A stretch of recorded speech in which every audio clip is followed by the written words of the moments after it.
video পুৰোনো কিছু থেকে আত্মাৰ প্ৰাণ এই মিডিয়াতে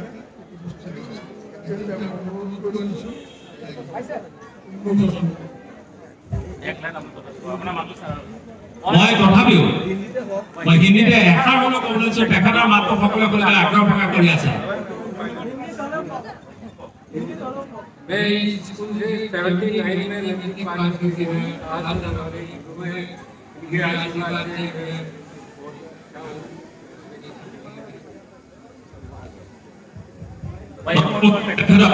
আনুষ্ঠানিকভাৱে ফিটা কাটি মূল যে আমাৰ তোৰণ উন্মোচন কৰিবলৈ অনুৰোধ কৰিছোঁ আৰু ইতিমধ্যে সকলোৱে এটা উল্লেখ